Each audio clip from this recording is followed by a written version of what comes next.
talking to your audience can feel a little bit like yelling into the void, if you don't have an established audience. But if you want real clients, referrals, and business that doesn't make you feel like you're in a sad group chat, let's have some proper conversations. If you're tired of the old cookie-cutter marketing advice and want to take your personal brand to the next level with bold, actionable strategies that truly reflect you, you're in the right place. Let's untangle your marketing mayhem with Zoe, the video confidence coach, on the Unboring Your Brand podcast. Unboring Your Brand was recorded on Wadawurrung land.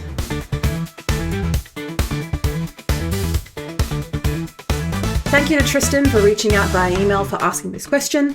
They are starting their journey into the business and personal branding space, and they do not have a pre-established audience. And they're looking at these larger people who have been in the game for decades and feeling honestly intimidating, but also feeling a little bit worried that they won't be able to achieve the same thing.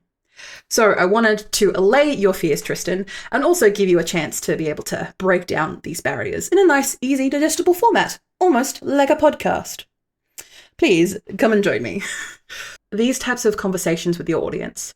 Now, these can be done via content, so like something like a podcast or a live stream, all the way to social media posts, or even just email, like email marketing, or the conversations, essentially, however you're communicating to your audience, be it via whatever method you're using, you ultimately need to do these things.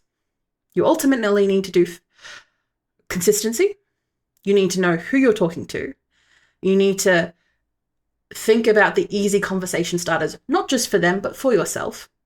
And shifting your mindset to not thinking that you're bothering people when you're trying to communicate to them. So, Tristan, and those who are listening and watching, of course, do not worry if you feel a bit icky about reaching out to people, because that is definitely, as someone who is on the slightly younger end, I'm 30, but I've always been the youngest in the room, let's just say that. And it can feel a bit icky, especially when trying to change the mind shift in yourself when it comes to your personal brand, about feeling like you're bothering people. It's my last point, but I'm going to jump to it now. And this mindset shift is something that comes with both experience and a bit of time. Unfortunately, it's not something that you can go straight out the bat, usually because there's a little bit of breaking that comfort zone for yourself and feeling comfortable within that new zone that you jumped into. And the mindset shift that you're thinking, or the mindset shift that you need to achieve, and don't do this by brute force, do all the other things that I'm going to mention in this podcast before you do it by brute force, is when you are marketing to people and when you are having conversations with your clients, potential clients, and influencers of those potential clients, you are not bothering people.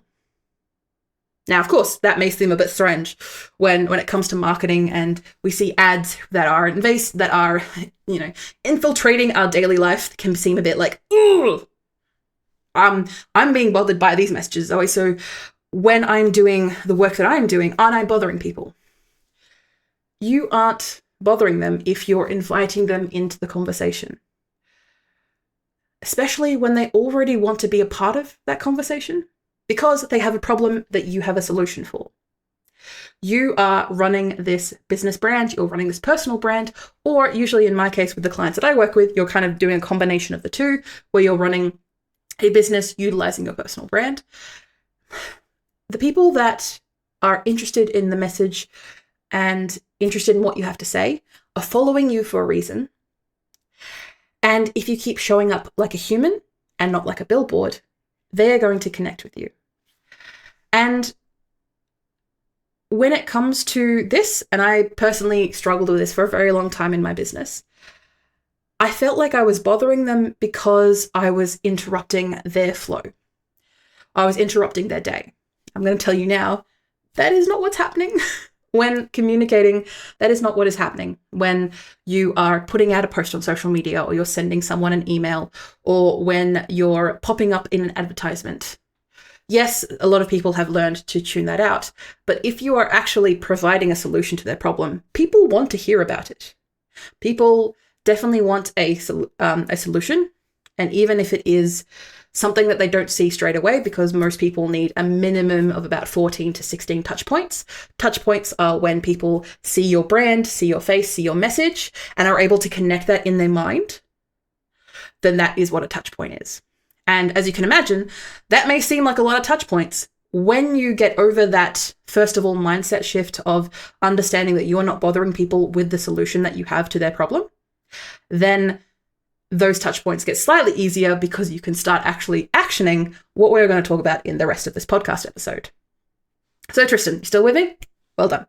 So let's touch on to consistency. And we have plenty of podcast episodes about consistency, but ultimately consistency wins. You don't need to post every day. You don't need to be on social media, showing up in email inboxes every day. It can be a bit much for anyone, especially if you do not have a pre-established team backing you up or staff to help you with that. But showing up regularly builds trust.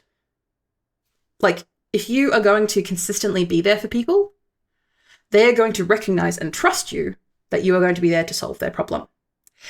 Even if it is something as simple as weekly check-in moments on social media or on email, to build up momentum. And again, email is, personally found, a less of a hurdle to jump over, because people who are on your email list are people who signed up to hear from you, signed up to your lead magnet or your marketing or something in that message that you have already said to them resonated with them to follow you, to join your email list.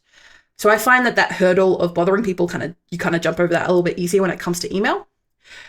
And when it comes to your consistency, having something ultimately that you can do consistently is much better than having these grand plans to do all this stuff and then never do any of it because you don't have the time, the energy, or the resources to be able to achieve that.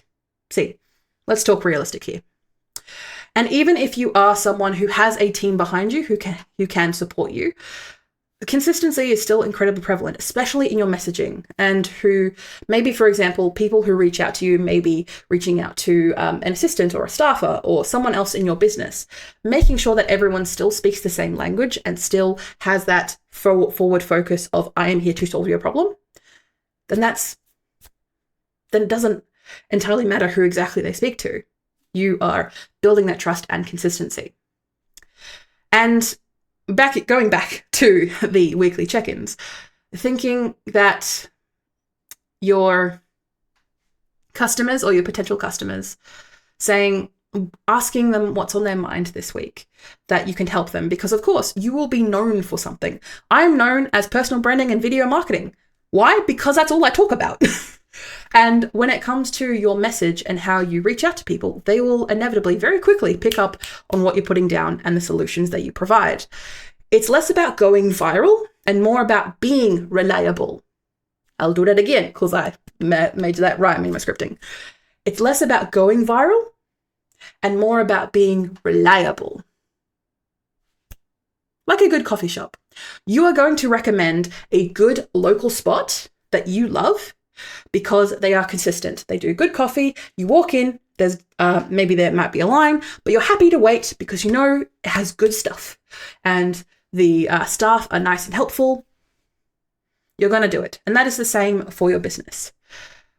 To get over that little bothering people mindset shift, Tristan, you can utilize something that I recommend, and especially when going back to basics, or a lot of people recommend, or when I come back to my marketing coaching, I always ask people to go back to who is your community?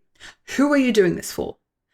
Who is your customer avatar, your target market, if you want to get really technical and markety in those words. So breaking it down, your community is your past clients. They have already liked you enough to pay you money and either give you their trust and materials or access to sensitive information. Keep chatting with them. Make sure you're not leaving them behind for new ventures, because I think something like if people have bought from you in the past, they're more likely to buy from you again. And there's less effort that you have to spend and time that you have to spend getting them back on board because they've already paid you and you did a good job, right? You bet do a good job. And in those moments that you didn't do a good job, you can show them that you're going to do a good job now. Stick with me here. In your community, you also have potential clients. So these are people who are lurking, and yes, we see you, don't worry. But these are people who have you on the periphery of their mind. They know they've got a problem, but it's not to the point where they need to actively seek a solution. But they've got you in their back pocket. They got you there, but they're still going to check up on you every now and again. And also in your community, you have referrals. So these are people who may never buy from you, but are always people who are happy to send people your way.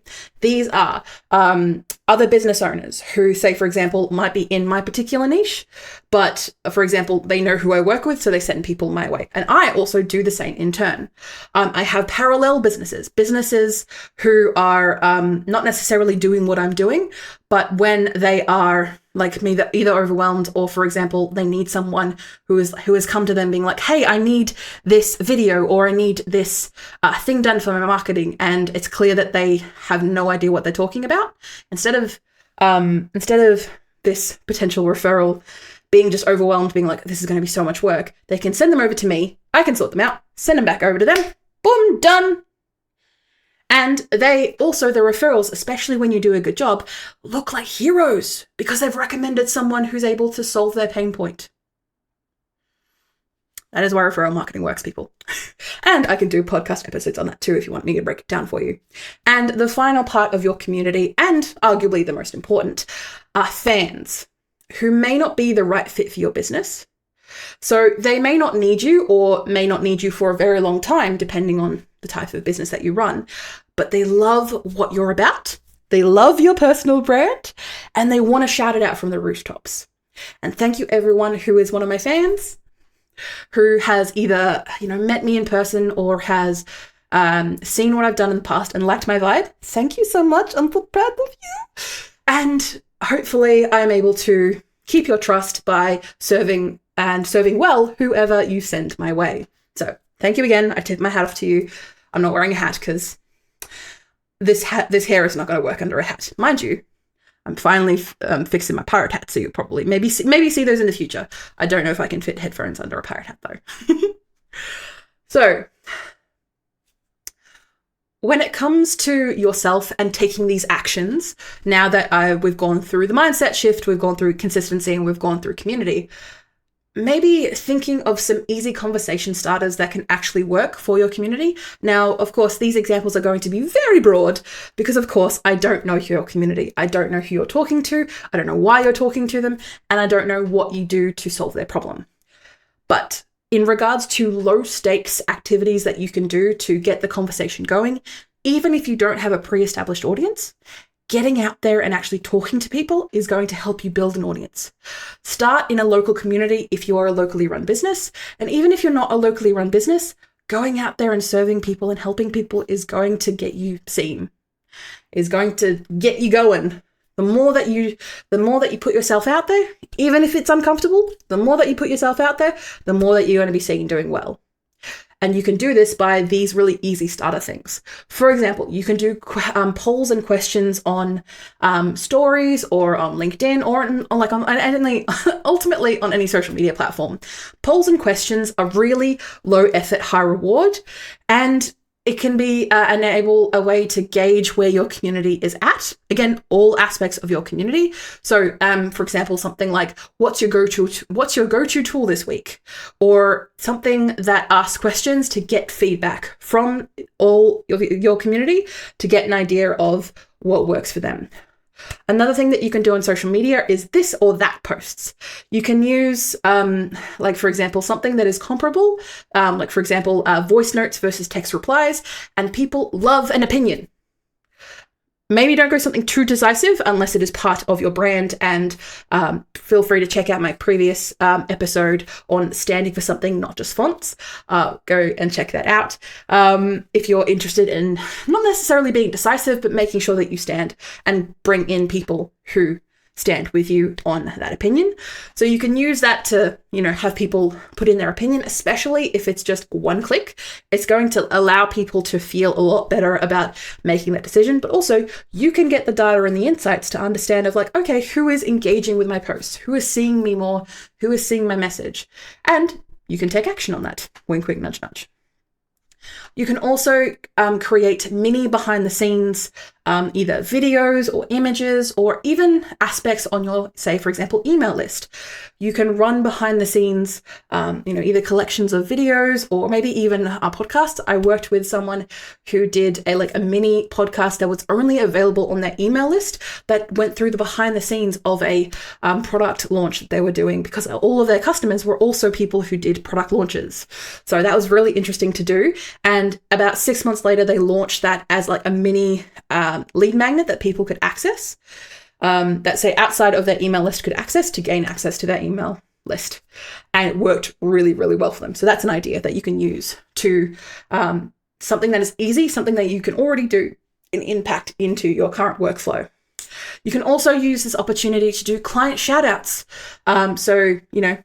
Making sure that you say their name, tag them if it's on social media, and share what win that they were able to achieve. Now, of course, do this with their permission. Make sure you get their permission first. But people love, and also everyone loves free promo. So make sure that you can use it. And again, this is easy enough to get started. You're already doing the work, shout it out. And you can also use this opportunity as something that is easy enough for you to do, is you can do this by commenting in replies and in DMs that are, so don't sales pitch, want to stress, do not sales pitch, but talk to them like you're talking to a mate. And if they have a question that is in your wheelhouse or your zone of genius, and you're able to answer them relatively consistently in those comments and DMs, or if it's something that's a little bit more complex, answer it in the DMs, but make sure you put a comment saying, hey, I sent you a DM to either something that you've already done in some of the marketing that you've already answered to, or if you've got the time and energy to be able to give them the answer. Yes, it may not result immediately in, say, someone signing up and being like, I trust you, like you, I'm going to pay you money. It may happen. It's not going to be guaranteed, but it's easy enough for you to do and easy enough for you to do consistently. So you can get started on expanding your comfort zone. So, too long, didn't read, Zoe. First of all, start with consistency. Even if it's once a week is a win. Remember, your community is bigger than just your potential customers and your buyers. Like I said, your community is your past clients, your potential clients, your referrals, and the fans who aren't going to buy from you, but are going to shout you from the rooftops. Always use simple prompts to start conversations and build relationships. Even if you don't have a pre-established audience, you can grow this. It's going to take time, but it's going to take effort from you. And ultimately, keep it human. No awkward salesy robots allowed while you're trying to build this community, but also just trying to not feel like a pest. Hopefully, Tristan, I've answered your question in this very long and lengthy podcast episode, but hopefully I've been able to answer this for you. And even if you are not Tristan, please do reach out via my email. This is Zoe, Zoe at vcc.training, where you can talk to me everything about your personal branding and video marketing woes. Everything else you can check out on the website, vcc.training. I probably should promote the thing that I am talking about. You can always check out the show notes for all the other details about other podcast episodes that are related to the subject that will definitely help you out. And in the meantime, feel free to just check out my Pick My Brain sessions, where you can chat with me for an hour about whatever subject you like, and we'll give you clear actions on what to do next. Love ya. Bye. Thank you for listening or watching Unboring Your Brand. You can find detailed show notes with tools, offers, and episode transcriptions. Just click the first link in the description or go to vcc.training/podcast. Get involved and ask me anything about personal branding, video strategy, or just a friendly small business chat via my email, g'day@vcc.training. That is gday@vcc.training. The Video Confidence Coach would like to acknowledge and pay my respects to the Wadawurrung people of the Kulin Nation, the traditional custodians of the land on which I record my podcast. I pay my respects to their elders, past and present. I stand with the traditional custodians of these lands in working towards a more equal future. Always was, always will be Aboriginal land. Look forward to me chatting at you next week, superstars.